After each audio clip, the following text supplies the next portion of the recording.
Sakit. Sana di ako makita ni Kate. Ano sabi mo? Ha? Nay, wala ako. Dahan-dahan. Masakit pa yan. Di ka na. Dahan-dahan lang. Hi! Aba, hindi nag-back out ka. Congrats! Thank you Dahil sa'yo, tumapang ako. Napaka-sweet naman talaga nitong batang to. Bahala sa nanay. Teka lang ha. Nay, babalik muna ako sa kwarto ko. Kiyari doon. Malay. Bayabas. Puntahan ko lang, ha? Nak! Joseph!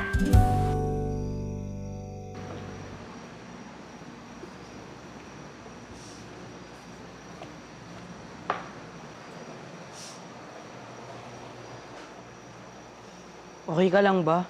Kung kailangan mo ng kausap, nandito lang ako. Oh, nandyan ka pala. Tara, po ka dito. Sabi ka sa akin.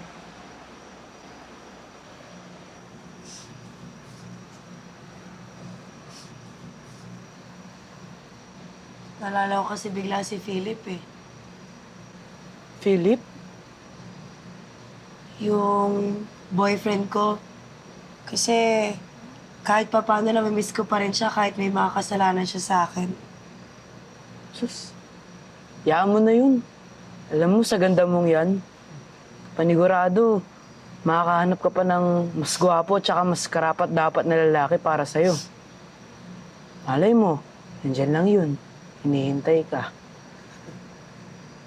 May nalalaman ka pang mga ganyan ngayon, ha? Pero, alam mo, sana nga tama ka. Sana dumating na siya para di na ako nasasaktan ng ganito.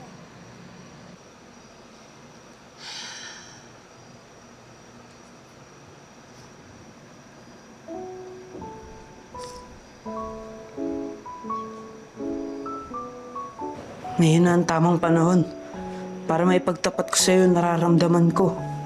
Kailangan ko lang naman mabigay sa'yo itong love letter tsaka flower. Hindi, baliktad.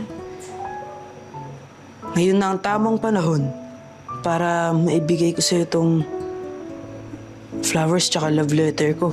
Tsaka para maipagtapat ko na sa'yo yung tunay na nararamdaman ko. Halata naman na gusto mo rin ako, di ba? Sasagutin mo naman siguro ako. I love you too. Please, Kate. Tawarin mo na ako. Nagsisisi na ako sa mga kasalanan na gawa ko sa'yo. I'm trying to become a better person. Hindi na kita sasaktan ulit. Uy, bitawan mo nga siya. Boy, anong ginagawa mo? Boy, Sinaktan mo siya, di ba? Ngayon babalik ka pa. Layuan mo na si Kate, akin na siya. sa kanya. Anong sinasabi mo, boy? Tsaka, di ba ate Kate mo ko? Tayo ang bagay, hindi ang Philip na to. Kaya pwede ba, paalisin mo na nga to. Tat nga ako mahalin mo eh. Ha? Bakit ka ba nagkakaganyan, boy? Philip, pwede ba umalis ka muna? Bumalik ka na lang sa ibang araw. Sige. Alis! Boy, hindi ka dapat ganun sa mga mas matanda sa'yo. Di nga boy pangalan ko, di ba? Tsaka dapat di ka na nakikipag-usap sa ibang lalaki dahil tayo na. Ano? Kinikis mo ko. Nakasandal ka sa balikat ko, nag-holding hands tayo. Ibig sabihin, tayo na. Ha? Hindi yun ganun, boy. Tsaka, masyado ka pang bata para sa mga ganyang usapin. Joseph! Boy! Ano dito, ha? Ano bang ginagawa mo? Anong nangyari sa'yo? Nakakaya sa ate Kate mo. Ha? Kung hindi mo ako sasagutin, tatamaan ka sa akin. Ano nangyayari? Ha? Hindi na nga ako bata, di ba? Kaya huwag mo na akong tratuhin na parang bata. Hindi kita tinatratang parang bata, nagtatanong lang ako.